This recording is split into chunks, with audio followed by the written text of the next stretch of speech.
যে খবরে চোখ রাখবো, কল্পিতে তৃণমূলের বুথ সভাপতির গাড়িতে বিস্ফোরণের অভিযোগ। তৃণমূল বুথ সভাপতি কুতুবুদ্দিন পাইক, তার গাড়িতে বিস্ফোরণ হয়েছে বলে অভিযোগ উঠছে। ক্ষতিগ্রস্ত হয়েছে তৃণমূল নেতার গাড়ি, ভেঙেছে উইন্ডস্ক্রিন। এই ছবি আপনারা দেখতে পাচ্ছেন, এই গাড়িতে বিস্ফোরণ হয়েছে বলে অভিযোগ উঠছে। গৌতম মন্ডল আমাদের সঙ্গে টেলিফোনে রয়েছেন। গৌতম, ঠিক কিভাবে ঘটলো এই ঘটনা? দেখো অমৃতা, গতকাল রাত 1টা নাগাদ যেটা এলাকাবাসীরা যেটা জানাচ্ছেন, কুলপি গাজীপুর পঞ্চায়েতের ছাবনামুনি যে গ্রাম রয়েছে, সেই ছাবনামুনি যিনি তৃণমূলের বুথ সভাপতি কুতুবুদ্দিন পাইক, তার বাড়ি থেকে বেশ কিছুটা দূরে তার একটি দোকান রয়েছে এবং তার পাশেই একটি গাড়ি রাখা সেট রয়েছে। সেখানে এই ইকো গাড়িটি রাখা ছিল।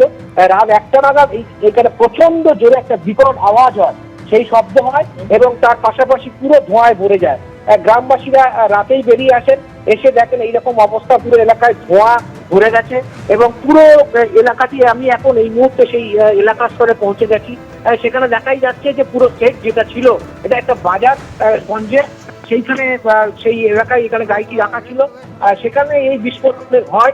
এবং এখানে যেটা অভিযোগ করছে কুতুবুদ্দিন পাইকের, যেটা অভিযোগ বুথ সভাপতি, যে তিনি জানিয়েছেন যে তার গাড়ির বাইরে থেকে কোনো বিস্ফোরক রাখা ছিল বা বোমা রাখা ছিল, যার জেরে এই বিস্ফোরণ ঘটানো হয়েছে। এবং এর আগেও একাধিকবার তাকে লক্ষ্য করে বোমা ছোড়া হয়েছে, তার বাড়িতে আক্রমণ করা হয়েছে। তিনি যে কুতুবুদ্দিন পাইক, তিনি তৃণমূলের শাসক দলের বুথ সভাপতির পাশাপাশি তিনি সংখ্যালঘু সেলেরও নেতা কুলপি ব্লকে। সব মিলিয়ে বলা যেতে পারে যে এই ঘটনায় তীব্রতা ছিল প্রচন্ড।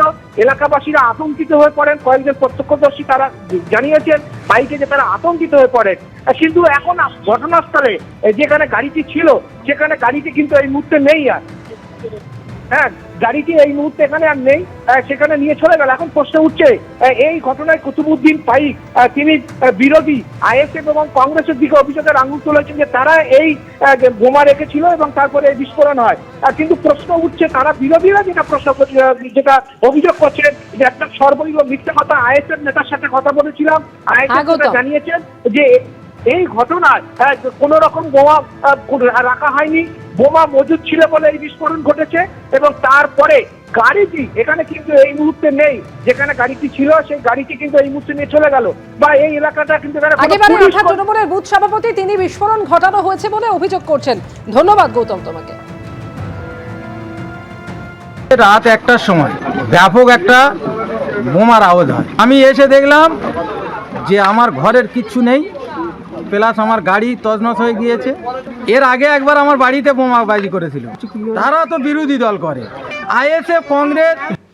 মূল কারণ হচ্ছে ওখানে 2-3টে গ্রুপ আছে, সেই গ্রুপের মধ্যে কাটমানি, চুরি, তোলাবাজি এইগুলো করতে গিয়ে ওদের নিজেদের গোষ্ঠীদ্বন্দ্বের ফলে এই ঘটনাটা ঘটেছে। তো ঘটনাতে ওখানে তো ফরেনসিক টিম যাওয়ার কথা, এভিডেন্স লোপাট করার চেষ্টা করেছিল। আইএসএফ এর সঙ্গে কোনো রকম জড়িত নয়। এবিপি আনন্দ, এগিয়ে থাকে, এগিয়ে রাখে।